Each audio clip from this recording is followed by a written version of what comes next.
नमस्कार। हम विशेषण के संबंध में अध्ययन कर रहे हैं। आज हम यह जानेंगे कि वाक्य में सब, कुछ, थोड़ा, बहुत, अधिक ऐसे विशेषण का प्रयोग किस लिंग और वचन में होता है। इन विशेषणों का लिंग और वचन जानने से पहले हम इन वाक्यों पर विचार करते हैं। वाक्यों पर विचार करने के पश्चात हमें यह समझने में अधिकाधिक सहूलियत होगी कि सब, कुछ, थोड़ा, बहुत और अधिक विशेषण का प्रयोग किस वचन में किया जाता है। इन वाक्यों पे ध्यान दीजिए। यह वाक्य है, सब लड़के पढ़ रहे हैं।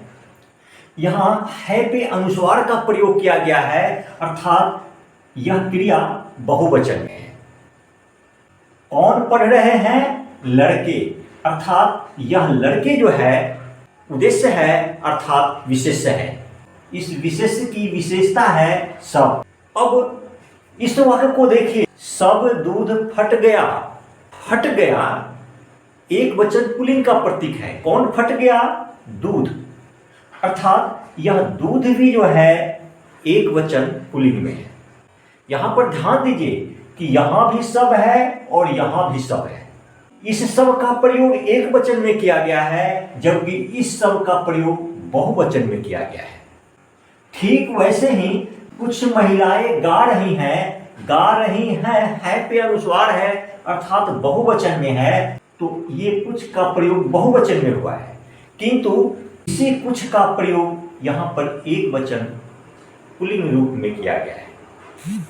अब यहां देखिए, थोड़े गायक गा रहे हैं है पे अनुस्वार है अर्थात बहुवचन की क्रिया है। कौन गा रहे हैं? तो गायक, अर्थात यह गायक भी जो है बहुवचन पुल्लिंग में है। और यह क्या है?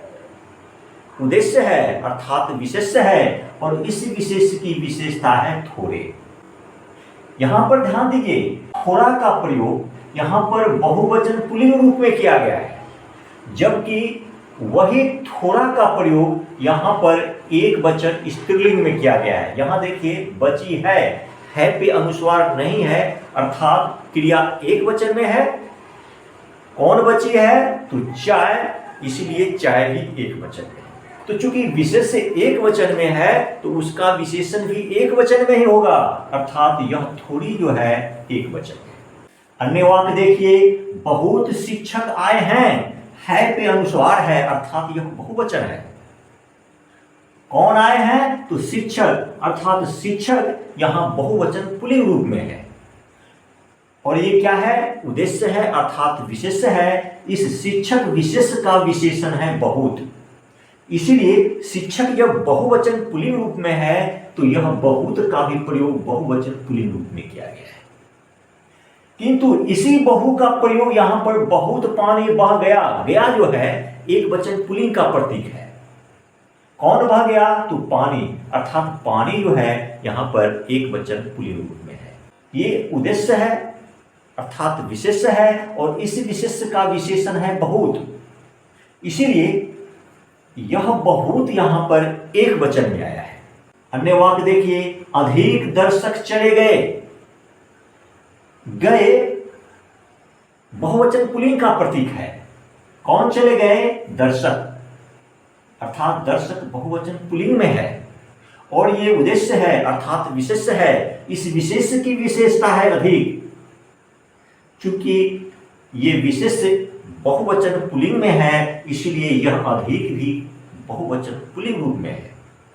ध्यान दीजिए, यही अधिक यहां पर बहुवचन पुल्लिंग रूप में है, किंतु यही अधिक यहां पर एक वचन पुल्लिंग रूप में है। देखिए, गया, गया एक वचन पुल्लिंग का प्रतीक है।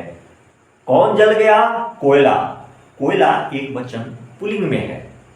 यह उद्देश्य है और यह एक विशेष्य भी है।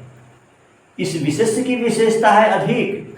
ध्यान दीजिए कि यहां जितने भी संज्ञाएं हैं सब के सब गणनावाचक अर्थात जातिवाचक संज्ञा के शब्द हैं, जबकि इधर जितने भी शब्द हैं वो सब द्रव्यमानवाचक संज्ञा के शब्द हैं। स्पष्ट है कि सब कुछ थोड़ा बहुत अधिक का प्रयोग जब संख्या प्रकट करने के लिए प्रयोग किया जाता है तो इनका प्रयोग सदा बहुवचन रूप में किया जाता है, जबकि इन्हीं विशेषणों का प्रयोग जब द्रव्यमानवाचक या भाववाचक संज्ञा शब्द के पहले प्रयोग किया जाता है तो इसका प्रयोग एक वचन में किया जाता है। यही बात मैंने ध्यातव्य में लिखा है, अर्थात सब कुछ थोड़ा बहुत अधिक का प्रयोग संख्या प्रकट करने के लिए प्रयोग में लाए जाते हैं, तब इनके साथ सदा बहुवचन संज्ञा का प्रयोग किया जाता है। और जब प्रमाण प्रकट करने के लिए इन विशेषणों को प्रयोग में लाया जाता है तब इनके साथ सदा एक वचन संज्ञा का प्रयोग किया जाता है। धन्यवाद।